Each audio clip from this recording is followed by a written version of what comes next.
Dinghai Fusheng Records. Chapter 96. Changing Variables. Explain everything clearly. Xiang Shu roared. Just what is going on with Fei Tian Ye? Wait! Chen Xing cried out. Let me explain, this messenger, what do we do about him? Outside the city of Chang'an, Chen Xing half-carried, half-dragged the messenger stuffed inside a burlap sack into a stone house of a deserted village. This place was the imperial tomb of the late Jin people. After the nobles had migrated south, the Jin people's imperial mausoleum had yet to be changed, and Fujian naturally wouldn't be so bored as to appoint people to guard the tomb of the former dynasty's imperial family. Thus, the Feng mausoleum as well as the nearby camping grounds where the groundskeepers were to live were completely empty.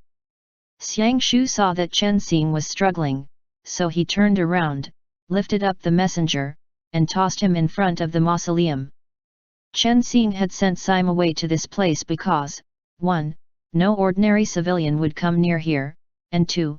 Even if he were to be discovered by accident, he could pretend this place was haunted. After capturing this messenger, they couldn't just easily bring him back to the palace, so they could only drag him here. Sima Wei! Are you there? Chen Xing shouted, but soon noticed that the area had actually been cleaned up quite nicely. Sima Wei had even pasted white paper over bamboo strips collected from the mountain to make quite a few small lanterns, and he also stuck candles around so the place was completely illuminated. Hearing Chen Xing, he walked over and looked at the two of them. Explain everything clearly. Xiang Shu yelled in displeasure. Otherwise, I'll beat you up. Chen Xing thought to himself, that temper is still as violent as ever, and pondered for a moment. Finally, the only thing he could do was to honestly explain. Fine. Chen Xing began, actually we always suspected that you wanted to find Kajera, that is, the Wangzi by Fujian's side. Xiang Shu. Chen Xing knew that if he didn't tell Xiang Shu the truth now, he would most likely really have to endure a beating. Listen to my explanation. Then explain. Xiang Shu yelled. Chen Xing took a deep breath. He was left with no choice but to honestly confess to him the entire story of what happened, starting from when Shihai attempted to resurrect Chu. But just as he began, Xiang Shu's expression unexpectedly changed, and he hurriedly signaled for Chen Xing to stop. Many details in his mind now began to become linked together. Sima Wei listened at the side as Chen Xing explained to Xiang Shu in detail about the Feng family, Princess King He's vengeance, and the abnormality of the yin-yang mirror after being refined. Xiang Shu only frowned in silence. Chen Xing continued, it's rather complicated to explain. Actually, Fei Tian Ye is one of Wangzi's subordinates, and the reason why I didn't bring it up before, is because, fine, Fei Tian Ye is Fei Tianjun's older brother. I didn't hide this from you on purpose. It's just, he wants to rely on his own strength to solve it first. Chen Xing and Fei Tianjun had discussed it before, about whether or not they should tell Xiang Shu of this matter. However, on one hand, Xiang Shu had just come out of prison, and to immediately explain to him a situation where the details were not only many but also convoluted, they couldn't be sure that he could accept it immediately. On the other hand, considering the grudge he held over his father being killed, they had feared that Xiang Shu wouldn't be able to control himself and would go confront Wangzi the moment they arrived in Chang'an. If they didn't manage to get a hold of the yin-yang mirror and Wangzi was alerted and managed to escape, things would become even more difficult. Fei Tianjun had also hoped to rely on his own efforts first to persuade his elder brother to turn back. After all, they had to consider how this all looked to Xiang Shu. Said person had an elder brother who was a lackey for Shihai, which would more or less incite Xiang Shu's distrust and suspicion. Xiang Shu fell silent after hearing everything. Chen Xing didn't think that Xiang Shu would accept everything so quickly, and even seemed to fully believe everything he was saying. It was as if he was a completely different person from before. From beginning to end, he was waiting for Xiang Shu to ask, "How did you guys discover all this?" And as long as he asked this, Chen Xing would then tell him. Before this, they had already experienced many of these things, living and dying together. I felt that since it was related to what you were investigating, I was afraid you wouldn't be able to keep it secret and let Wang Zi discover our identities. After all, right now It's not like I'm a mad dog. Xiang Shu brows furrowed in frustration. Whatever, I'll settle the accounts with you after we get back. Xiang Shu contemplated things for a moment before stepping forward, undoing the messenger's headgear, and sitting down to the side. As he sat down, he radiated an intimidating aura, and the messenger suddenly woke up in fright. Cheng Xing caught sight of his visage, and was instantly stunned in place. Yuan Xin. Previously, they were hurrying through the alleyways, and everything was dimly lit. Now that the light of lanterns shone nearby, Yuan Xin's face was immediately illuminated. Chen Xing, you. Xiang Shu, you know him. Yuan Xin scrutinized Chen Xing suspiciously. After so many years, they had met again under such circumstances, and he was already no longer able to recognize Chen Xing.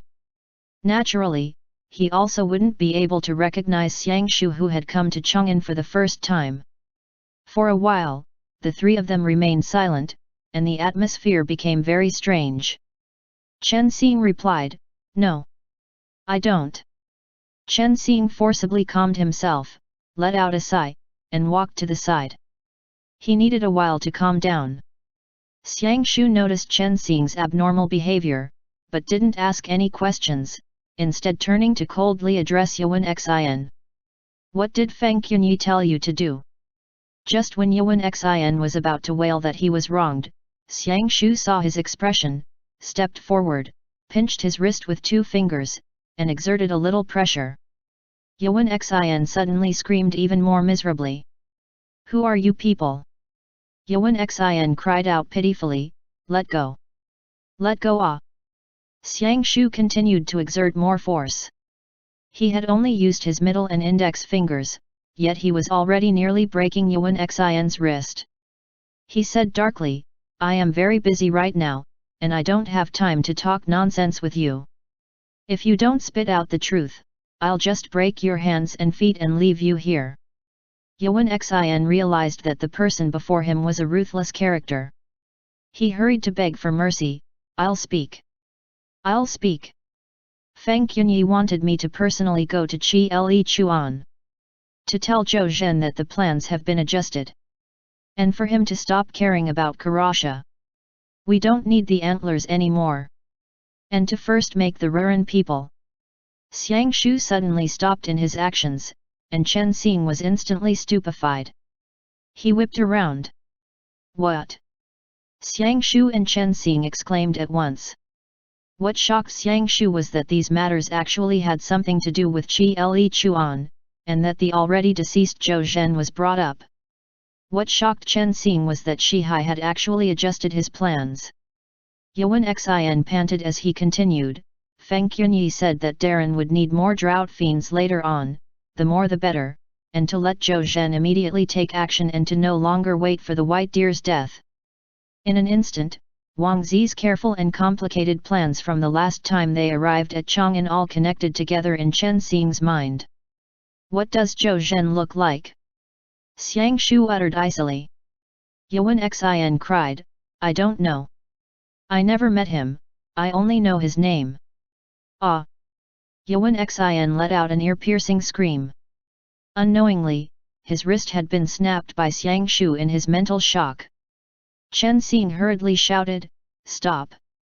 Quickly stop!" Yuan Xin wailed as snot dribbled down his face, about to pass out from the pain. Chen Xing anxiously cried, "You broke his wrist." Yet Xiang Shu only murmured, "Zhou Zhen, he's still alive."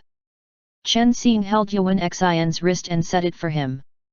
Yuan Xin, with a face full of tears, repeatedly bowed his head, Thank you. You're a good person."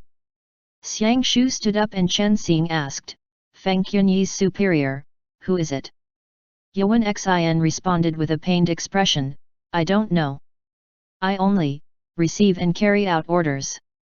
Princess King He told me to listen to Fei Tian Ye's orders, and after everything's done, they wouldn't treat me badly. Xiang Shu asked coldly, "What is your name?" Originally, being a mere messenger, Xiang Shu didn't have the slightest interest in his identity.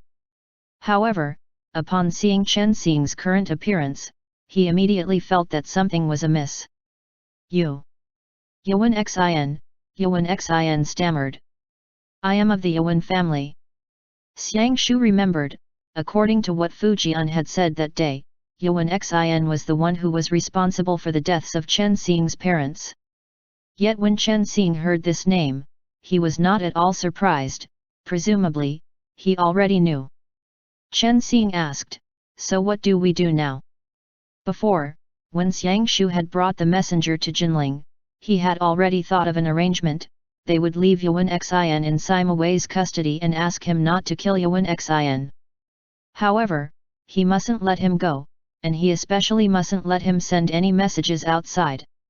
Then he took Chen Xing back to the palace. In the palace, Xiang Shu brought Chen Xing into a room. When Chen Xing saw Yuan Xin again, his feelings were very complicated. He met Xiang Shu's gaze, and with his thoughts in turmoil, he said, "I'm sorry, I haven't told you many things. But I have no ill intentions, I just felt that maybe it would be better if you didn't know." Xiang Shu's gaze was filled with hostility, and he sized Chen Xing up. "Like this matter of Yuan Xin?" Xiang Shu asked. Chen Xing recalled that it was like this the last time as well. After learning about the grudge of his father's murder, Xiang Shu came to the Songbei residence to look for him and was met with an assassination attempt along the way. When Xiang Shu had returned to the palace, he hadn't even spoken a word, instead grabbing him by the collar and severely scolding him. "If you want to beat me up, then just do it," Chen Xing uttered tiredly. Xiang Shu frowned and said, "It was just something I said in a moment of anger, what's the point of hitting you?" Chen Xing sat down on the couch, depressed. After a while, Xiang Shu sat down side by side with him as well. Chen Xing whispered, "Xinge and I used to be childhood friends. Actually, I don't know Tui Bayan."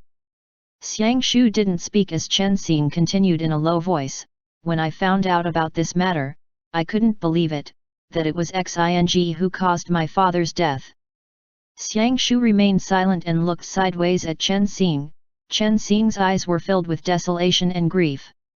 He then raised his hand, rested it on Chen Xing's shoulder, and gently hugged him. Chen Xing couldn't hold back any more at this point, so he turned around and buried his face in Xiang Shu's chest, choking up. "Back then, my father died because of that matter with Kajera," Xiang Shu murmured. "My parents and family were dead. From then on, I was left all alone in this world. Who wouldn't care? When I heard what Fu Jian said that night, I knew that you must remember it in your heart all the time, but you were just forcing on a smile." Outside the door, Tui Bayan's voice sounded. "Great Chanyu, have you returned?" Xiang Shu. Xiang Shu was sitting on the couch, hugging Chen Xing and speaking to him in a low murmur, but he had forgotten to close the door. So just as he had started, Tui Bayan came in with the leash of the dog that had been entrusted to him in his hand. Chen Xing immediately returned to his senses and raised his sleeve to wipe at his eyes. "Get out!" Xiang Shu yelled angrily. Tui Bayan let go of the dog's leash, bowed, and bade him farewell. The puppy rushed in with his tail wagging and looked at Xiang Shu before turning its gaze to Chen Xing suspiciously. It jumped a few times, leapt into Chen Xing's arms and began to lick him, causing Chen Xing to smile again. "Tomorrow, I have to talk to King He." Xiang Shu fell into a brief contemplation before continuing, "Have dinner first, then head to sleep ba." Chen Xing remained silent, but thought that Xiang Shu had always been very reliable. When he heard Zhou Zhen's name today, he was shocked for a brief moment before immediately regaining his composure. He must have realized something, and thus he had stopped asking any more questions. The only thing that made him feel a bit off was not having managed to contact Feng Qianjun. However, the location of the yin-yang mirror had already been ascertained, and Feng Qianjun had the information at hand, so presumably there should be no major issues. Everything would remain the same even tomorrow, so he let himself quickly drift off to sleep. When he woke the next day, there was another noisy commotion going on outside. Chen Xing, his eyes still blurry with sleep, heard Xiang Shu outside speaking long-winded passages in Tile to the people outside. Though his talking speed was very quick, his pronunciations were very clear, and the rise and fall of his cadences were very pleasant to listen to. However, when he spoke this quickly, Chen Xing could never understand it. He came out from behind the screen, only to see that the entire hall was filled with noble Hu clan members who had come to propose marriage. Xiang Shu had only gotten about halfway through what he was saying when he was interrupted by Chen Xing, and everyone's gazes traveled at the same time to land on Chen Xing's face. Chen Xing. In the Tile language, Xiang Shu said, "Just deal with it like I said, have all the pictures taken back, and this tea won't be drunk. Thank you for your good intentions, but please, choose another son-in-law, all of you." Chen Xing could tell that when he himself had appeared, Xiang Shu had actually developed a rare stutter, and he was filled with suspicion. Following that, all of the people in the hall looked at Chen Xing, their eyes filled with hostility, before they all took their leave. Xiang Shu said to one of the attendants, "Send the tea and the portraits back for them." The attendant lifted his eyes and appraised Chen Xing before he turned his gaze back to Xiang Shu. He then bowed and cleared away the things on the table. When the sun had risen to the height of 3 bamboo poles, Chen Xing and Xiang Shu sat facing each other across the table. Xiang Shu was wearing a royal robe, holding a brush as he wrote a letter, and Chen Xing was eating breakfast as he noticed that Xiang Shu was using a brush of sheep wool as he wrote out Tile characters. Xiang Shu's Tile characters were written in a very well-formed and neat hand, nothing like what was expected of someone who practiced martial arts, and Chen Xing was very surprised at that. "You can read it?" Xiang Shu asked. Chen Xing knew how to speak but not how to read, and he only recognized a small number of words. He said, "You write really prettily, all neat and organized." Xiang Shu responded, "My Han characters don't look good." Chen Xing drank some milk tea and continued, "The way you use the brush is very good, so whatever words you write will all look good." Xiang Shu replied, "My mother taught me." At that, Chen Xing nodded and asked, "Who are you writing to?" "It's to be sent back to Qi Le Chuan," Xiang Shu said easily. "To the tribe leader Shi Mokan, telling him to be wary of Zhou Zhen." Chen Xing originally believed that upon hearing these 2 words Zhou Zhen, Xiang Shu would immediately rush back to Qi Le Chuan. He hadn't expected that Xiang Shu would be able to keep his cool, and though Chen Xing already knew of Zhou Zhen's identity, he still asked that question, as was expected of him. "Who's Zhou Zhen?" Chen Xing wondered. Xiang Shu said, as lightly as the wind, "You've finally begun to think of this matter." Chen Xing immediately explained that he wanted to ask last night, but Xiang Shu indicated that there was no need for him to elaborate. He answered casually, "My Anda's lover, a man that has been dead for several years already." Chen Xing. Xiang Shu sealed the letter and pressed a wax seal to it before he saw Chen Xing's expression. Chen Xing hadn't expected that Xiang Shu would be this direct, not hiding anything from him, but Xiang Shu mistook what he meant. Thinking that Chen Xing was questioning the relationship between the 2 men, he responded easily, "Yes, both of them are men. Us Hu people are not like you Han people, we like whoever we like." Chen Xing immediately said, No, that wasn't what I meant." "Your Enda, aren't you worried for him? After all, he was his lover. I believe in him." Xiang Shu answered thus, before he waved an attendant over and told him to hand it to Tuobian, who would then dispatch people to send it. With this, aside from walking the dog, Tuobian also had to act as an errand boy. Chen Xing was originally worried about anything happening on Che Lufeng's end, but since Feng Tian let Yuan Xin go to Qi Le Chuan and Yuan Xin had been intercepted by them, then Zhou Zhen's side would definitely be unaware of what had happened in Chang'an. For a while, there wouldn't be any unexpected movements.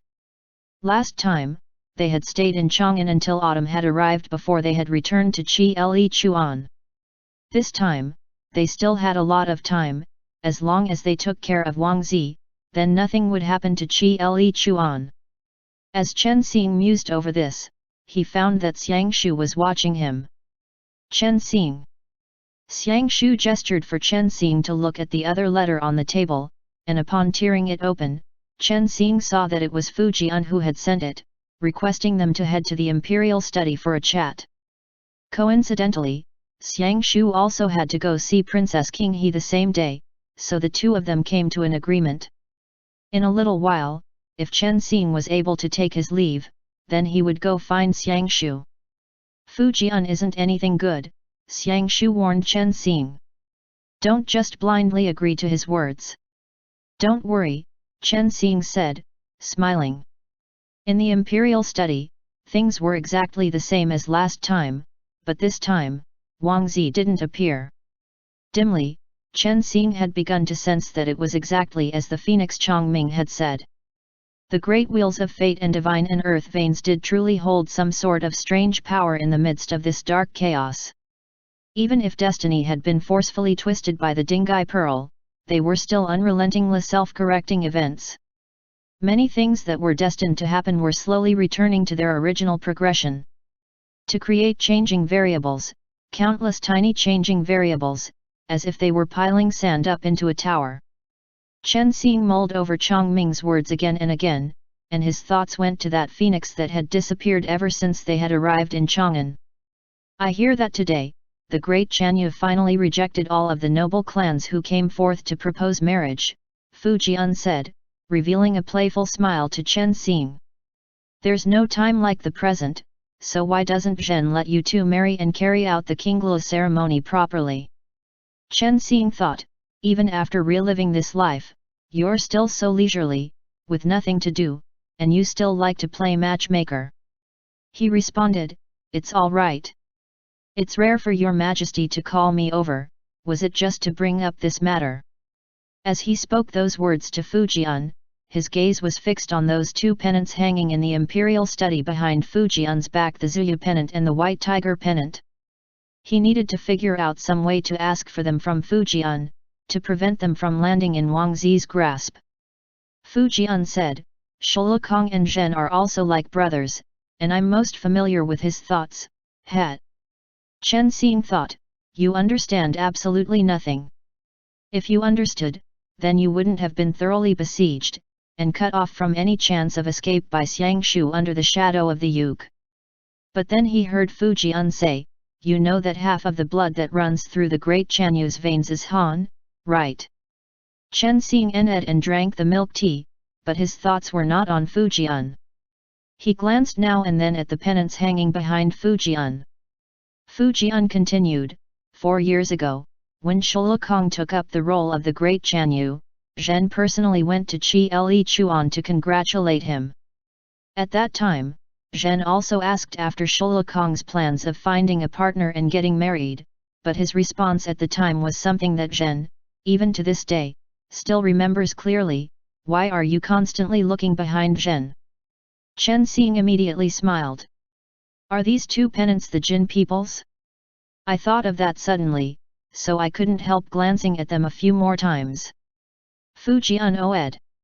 Chen Xing couldn't decide on a plan of action. If he let Xiang Shu come to ask for them from Fu Jian, then they could probably get their hands on them, but Wang Zi definitely knew how to use them. If he found that the artifacts were gone, he would immediately grow wary, which would make things difficult to deal with. He then heard Fu Jian say, he said back then, the kind of person that Guowang wants to spend his life with, he has an idea of in his heart, he does not need you to worry about that. N. Chen Xing was still thinking. Fu Jian continued, Zhen then asked him, then what kind of person do you want to be married to?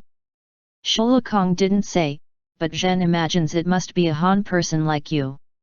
Like that, hey. Chen Xing's attention was distracted, and he finally said, Your Majesty, may I ask for something from you? Fu Jian said, Did you listen to Zhen's words at all? You want these 2 Jin period national treasures, right? How about this, if you agree to one thing of Zhen's, then Zhen will.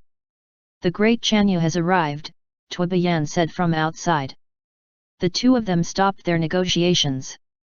Xiang Shu came in, and foregoing any greetings, he immediately took a seat. Xiang Shu.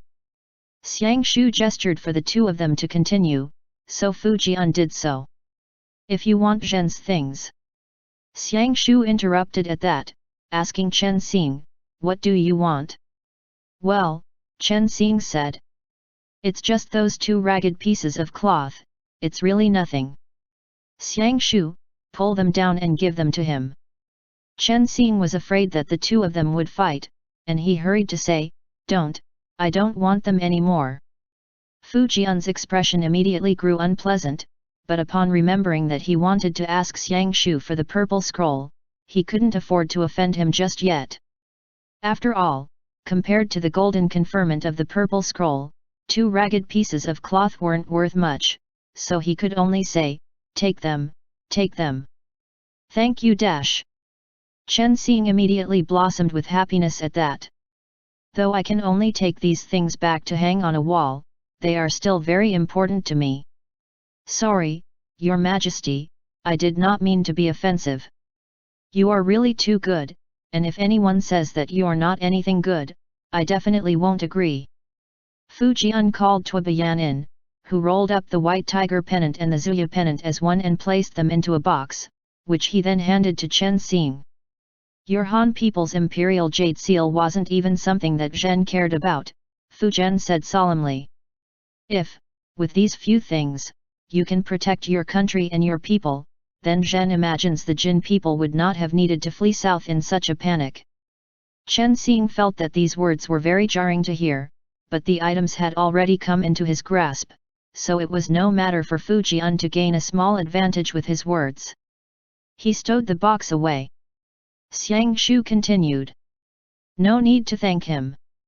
Since you are so generous, Guowang doesn't want to take your things in exchange for nothing. Guowang will gift you 3,000 barkle gales, which are noble colts taken from the wild horses of the mountain ranges that mate on moonlit nights. Later, send your people to Chi Le Chuan to retrieve them. Fu Jian had wanted these horses for a long time, and he almost couldn't hold himself back at that. He had to use all of his skill to suppress that wild joy, and he said, Why does it sound like Zhen still managed to gain an unfair advantage? Whatever, there's no harm in Zhen helping fulfill another couple's happy affairs. Chen Xing said, Then, we'll take our leave now to go walk our dog? Your Majesty, we beg your pardon. But Fu Jian said, Wait. Chen Xing could only sit down again, and for a while, none of the 3 spoke. Xiang Shu said unhappily, Jian Tou, what do you want to do now? Whose happy affairs are you fulfilling now? Fu Jian smiled again. Before, we were discussing those words we exchanged back when you took charge of the position of the great Chanyu. Xiang Shu, that day, every person came to speak with Guowang, so I don't remember what you said then. Fu Jian said, Zhen cannot recall the words that the bystanders spoke that day either, but from beginning to end, Zhen only discussed the matter of the Han people with you. Don't you like Han? Xiang Shu, hey! In Xiang Shu's eyes was impatience, as if he was condemning Fu Jian for that slip of the tongue. Upon hearing these words, Chen Xing's heart was suddenly moved. He recalled Tui Bian's attitude before, and the 5 Hu with Fu Jian as their leader, and even the attitude of the Hu people outside of the pass towards the Han people. It seemed like everyone held some respect for the Han people. This point was something that he had discovered as early as the last time he had come to Chang'an. The only person who he hadn't asked before earnestly was Xiang Shu. Did he also once think longingly of the Han people's ancestral land? A long time ago, Chen Xing thought wholeheartedly that Xiang Shu found Han people annoying, but after thinking about it in more detail, that wasn't correct either. His mother was a Han person, so why? That shouldn't be the case. As of today, after Chen Xing had interacted with Xiang Shu for this long, he suddenly, dimly, sensed those complicated emotions of Xiang Shu that he had never given voice to. Before, Xiang Shu had wholeheartedly treated the place where the Han people were as his own ancestral land, and he had once been proud of the Han blood in his veins. But, just when he was traveling down south, he was instead captured by his mother's people without a reason, only to be tossed into a jail cell to await death. That was why he was so angry, to the point of transferring his anger onto Feng Qianjun and Chen Xing. With this reminder of Fu Jian's, Chen Xing suddenly understood Xiang Shu's conflicting emotions. Fu Jian then lightly said, "I'm preparing for a southern campaign. Shulikong, do you want to go to Jiangnan?" Xiang Shu's brows immediately furrowed at that, and he responded, "Jian Tou, you have this perfectly fine position as the northern ruler that you don't cherish properly. This is just bringing more trouble on yourself." Fu Jian responded, "Wang Meng did in fact strongly dissuade Zhen from this southern campaign, but not long ago, Zhen had a dream. In this dream, Zhen saw that across a broad river, Zhen led an entire army in crossing the river. Behind him was the whistling wind, and the army that was millions strong crossed the river right here. A single river's distance away were the small, weak armies of the southern dynasty. The heavens and earth themselves bowed before the might of Zhen's great army.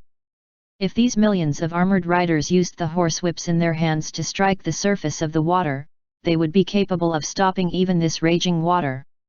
Think about that scene, Shulikong. How grand of a scene would that be?" Fu Jian strode to the midst of the imperial study, facing the map of the divine land that had hung there for decades. He said, in a self-satisfied manner, "North to Karakoram, south to Baiyu, all of that land will be our territory. You and I, hand in hand, shall have accomplished a feat that will not be forgotten for tens of thousands of years." "That?" Chen Xing asked, very carefully. "Your Majesty, please permit me to ask an inopportune question. In the huge million-man army you saw in your dreams, were the great Chanyu's forces also there?" Fu Jian's words suddenly dried up upon hearing this question. End chapter. Dinghai Fusheng Records. Chapter 97. Cower. 2 hours later, Baishi. "Xiang Shu, that last sentence of yours almost drove Jiantu into his grave." Chen Xing was holding onto a dog leash. He had changed into a set of plain clothes and was walking the dog with Xiang Shu. Today, Xiang Shu wasn't wearing a royal robe anymore. Firstly, it was to avoid being surrounded by curious onlookers. Secondly, it wasn't convenient to move around in either. But now that he was dressed in Han clothes, it instead made him appear even more handsome. "I thought you wouldn't wear Han clothes," Chen Xing said. "I'm half Han," Xiang Shu stated. Chen Xing sighed. "When the Jin people detained you in Xiangyang, you must have been very disappointed in them, right?" Xiang Shu casually replied, "But there are those who are like you too. Since I'm out now, the broad-minded great Chanyu doesn't think much of it anymore." Chen Xing laughed. He asked, "How is it going on Princess King He's side?" Upon thinking of that, Xiang Shu's face darkened. "I've warned her. If she continues to insist on her ways, then she can't blame me for what happens next. We haven't met in a long while, and she's too obstinate, I can't convince her." Xiang Shu and Chen Xing went up to the second floor of the Tinque building as usual, then tied the dog to one side. With a smile unfurling across his face, Chen Xing spread out the white tiger pennant and the Zuyu pennant. Xiang Shu first looked at the 2 rag pieces, then at Chen Xing's smile, the corners of his lips lifting into a smirk. Chen Xing was unbelievably happy. He was about to explain to Xiang Shu when he looked up and saw his expression, so he said, "You must be thinking about what's there to be so happy about over 2 rag pieces."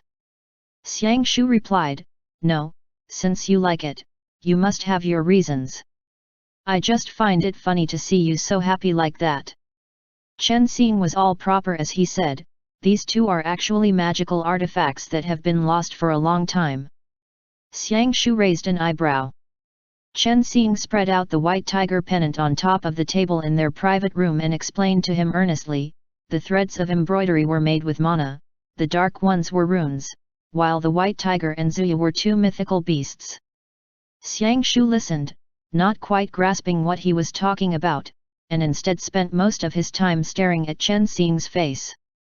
Evidently, Chen Xing's focused expression was a lot more lively than these two rag pieces. Before they knew it, the sky had turned dark. Feng Qianjun didn't come today either. It was the second day now, and Chen Xing began to feel like something was off. It was already 2 hours past the time they were supposed to meet. We have to go take a look, he murmured. Don't tell me something happened. At dusk, Xiang Shu and Chen Xing held the dog leash as they walked onto the road outside Songbei residence. If there's any trouble later, Chen Xing began. You're in charge of protecting me, and I'm in charge of protecting the dog. Xiang Shu. Xiang Shu glanced at the dog. The dog was rather smart, it just stayed put without making any noise. Chen Xing knew that Xiang Shu thought it would be better to send this dog back to the palace, why bring it on an investigation? I insist on this, Chen Xing said. Just let me be. The memory of the crazed Princess King He stabbing an innocent dog to death was still as clear as day to Chen Xing, so this time, he didn't dare to let it stay in the palace alone no matter what. So Xiang Shu could only let him. With Chen Xing leading the way, they passed through the garden and walked around, making detours. Xiang Shu frowned. You've been here before. It's Kimen Dunjia, Chen Xing whispered as he continued navigating. It's an array. Just follow me. Soon, Chen Xing found the path. They left the garden and arrived at a bright sliding door. Shouts could be heard from within. Overthrow Fujian, restore Great Jin. Xiang Shu. They're plotting a rebellion, Chen Xing whispered. He leaned on the door and peeked inside. The lights were bright, but he couldn't see Feng Qianjun, while Feng Qianyi was sitting in the center. Xiang Shu grabbed Chen Xing's collar, motioning for him to leave. Chen Xing navigated through Songbei residence with ease. The corridor was quiet. He pushed open the door to Feng Qianjun's room, but all he saw was a tidied-up interior. Doesn't seem like someone has stayed here. Xiang Shu pulled aside a folding door, revealing the empty wardrobe behind. Chen Xing was filled with doubt now. Feng Qianjun should have been home. Xiang Shu walked out and took a look. Feng Qianyi's room is in the main pavilion, let's go in to take a look. Then he carried Chen Xing, avoided the Feng family servants, jumped up a wall, went past the garden, and headed toward the master's room. Don't let the dog in, Xiang Shu said. Let it wait outside. Xiang Shu was afraid that the dog would mess with the things inside if it went in, so Chen Xing let it stay put outside and wait. The Songbei residence was quite heavily guarded, but with how adept Xiang Shu was, it was as if they had entered a place that was devoid of people. They could march right in unchallenged and go wherever they wanted. Chen Xing pulled open the sliding door to Feng Qianyi's room, and they saw the table and bed they had seen the last time they were here. Xiang Shu closed the door behind Chen Xing. The lamp was lit in the room. When Chen Xing saw what was on the table, he let out a gasp in surprise. Senluo Wangxiang. Senluo Wangxiang was emitting a black vapor.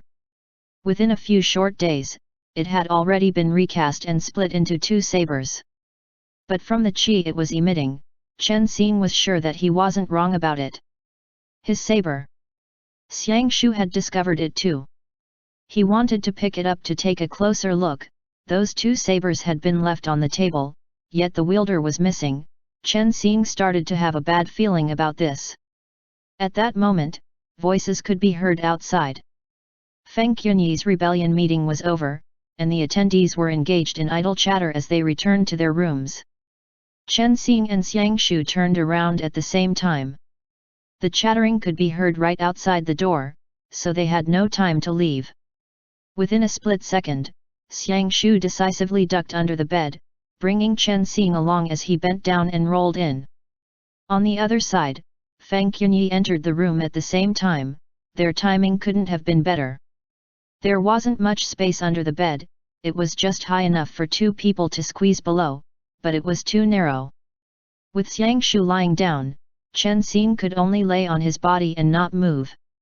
Both of them were hugging each other tightly. They could feel the other's breath on their faces, and their lips were so close they almost touched. Chen Xing turned his head sideways to peek out from the gap under the bed.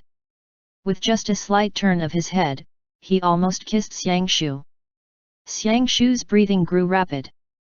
Shulukong suspects something. Princess King He took off her hood, whispering, "That bastard's too nosy.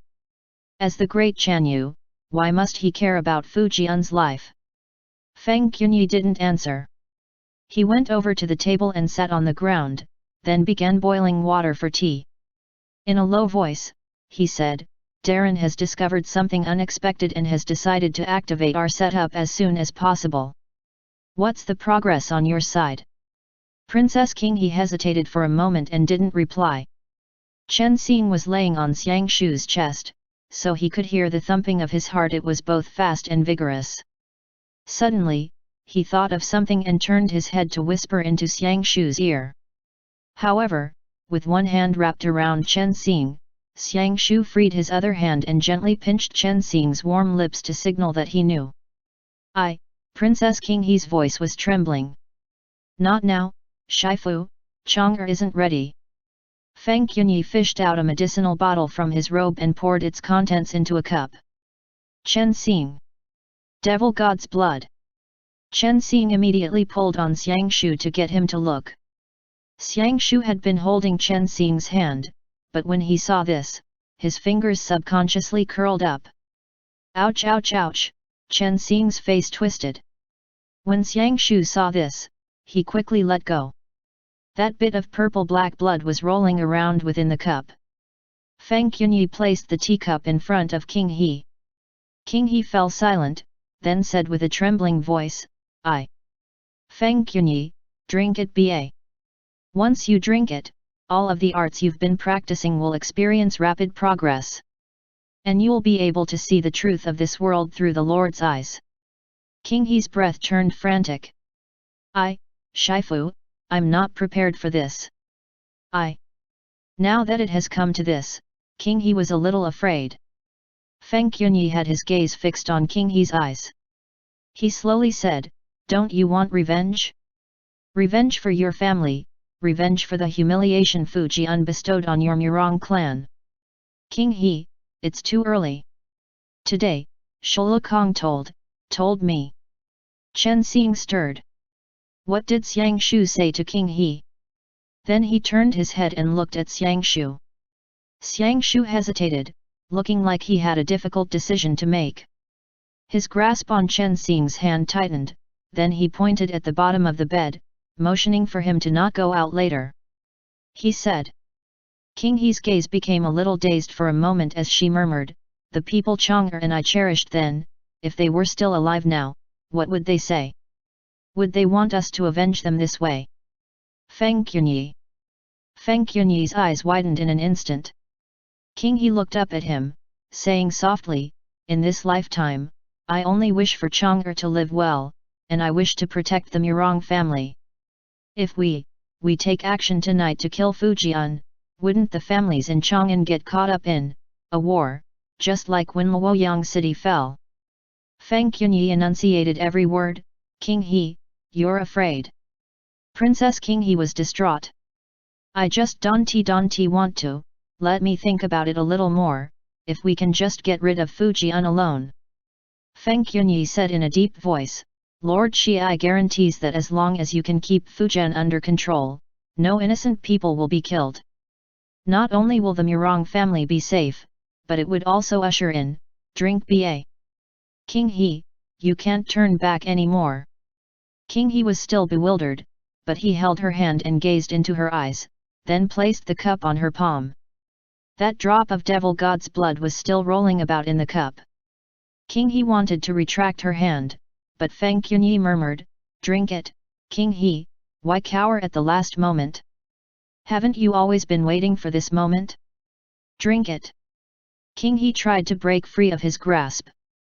Feng Qunyi whispered, "This was made specially for you by my lord. After you drink it, all you need to do is go back and go to bed with Fujian." "No," she said. "Forget it, I have to go. Let go of me." He replied coldly, "Even at this point, you still want to?" "Let her go," Xiang Shu said. "You trash." Then, Princess King He let out a loud shout. Xiang Shu flew out from beneath the bed. Feng Qunyi turned around at once, and at that moment, Chen Xing rushed out with his head in his hands and lunged towards Princess King He.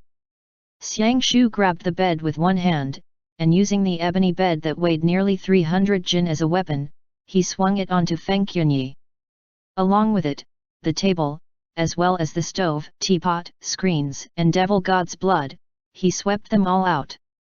Chen Xing had seen Xiang Shu fight too many times, so he was mentally prepared, but seeing it in person was still too much to take in. All he heard was a loud crash, then Feng Qunyi and the bed smashed through the door and flew right out like a kite with a cut string. Xiang Shu roared, "Take King He away! Go back and notify Jiantu!" Chen Xing grabbed King He's wrist and rushed out. Feng Qunyi had flown off somewhere from Xiang Shu's strike, and the entire Songbei residence exploded into an uproar. Guest swordsmen rushed over in all directions, roaring, "There's an assassin! Catch the assassin!" But Xiang Shu just stood in front of the courtyard, standing straight and tall. He started by striking out with his left palm, then his right. He took a step back and flipped both palms, and the dozens of experts in front of him were forced back through this set of unarmed martial arts. "This way!" Chen Xing shouted, "Go back to the palace!" Princess King He's eyes widened. Chen Xing whispered, "It's good you didn't drink it. Go back and think about it more clearly. Don't harm your younger brother." "Princess King He, you..." "Chen Xing, I have to go back to save my dog." Soon after, a pained cry travelled over not far behind. People were lying everywhere on the ground in front of Xiang Shu, but not far away, Chen Xing let out a loud shout. "Chen Xing, Xiang Shu! Come here! I got him!" Feng Qunyi appeared under the night sky, saying coldly, "Who on earth are you?" Chen Xing kept retreating, then swept his hands outward and started forming hand seals. Just when he was hesitating about whether he should light up the heart lamp, Feng Qunyi mocked, "So what tricks do you have up your sleeves? Why not you show me what you have this once?" Then, Feng Qunyi made a gesture with his hand, revealing the yin-yang mirror. "That's it." Chen Xing was about to snatch it, but a mass of black vapor burst out of the yin-yang mirror and enveloped the entire courtyard. Chen Xing sneered. "Hee, my apologies, but magic is restored now." Then, he drew a circle with both hands, and the light of the heart lamp burst out at once like a roaring tide. When it collided with the resentment released from the yin-yang mirror, two separate hurricanes formed. Feng Qunyi immediately shouted in fear. Chen Xing had been hiding that trump card of his too well, such that even after entering Chang'an, Wangzi and the rest were still unprepared for it. He was now completely caught off guard. The blinding light intertwined with the resentment. Chen Xing exerted his utmost, and the heart lamp rang like a divine clock. With a loud dang, the light turned even brighter, such that Feng Qunyi had to release all of the resentment within as he roared wildly. Chen Xing remained unmoved in the middle of the whirlpool. Light was mixed with resentment around him, feeding on each other in a frenzy, and the resentment was being purified like melting snow. "Stop!" Xiang Shu shouted, "Stop now! This place will be destroyed!" Chen Xing had unleashed his full power, but he suddenly realized that the surrounding buildings, rafters, and bricks were all getting torn apart by this huge destructive force. The common people within Songbei residence had been pulled into the air by this force as well. Seeing this, Chen Xing withdrew the power of the heart lamp. Feng Tian was focusing all his attention on dealing with Chen Xing with the resentment in the mirror. When the two forces had collided, an explosion blew up, and then everything was sucked into the yin-yang mirror. The suction force from the mirror didn't stop, it sucked in all of the grass in the garden, bricks, and the broken pieces of the walls as well. Chen Xing suddenly realized something. When did the resentment in the mirror become this strong? At the next moment, Xiang Shu held Chen Xing and protected his head with one hand. Both of them spun around in the air. Feng Tian shouted hoarsely, "Die!" With a loud bang, Chen Xing and Xiang Shu were sucked into the mirror. The resentment dissipated all at once, revealing the purified yin-yang mirror. On his last breath, Feng Tian tried to activate the magical artifact, murmuring, "What on earth is going on? Who was that?" Then, a bark could be heard. The little dog rushed over from the side, leapt over, bit the mirror, and ran off. Feng Tian's hair was in a disheveled mess. He would have never guessed that the magical artifact would be snatched by a dog, and he exclaimed, "It got snatched by a dog again. Chase it!"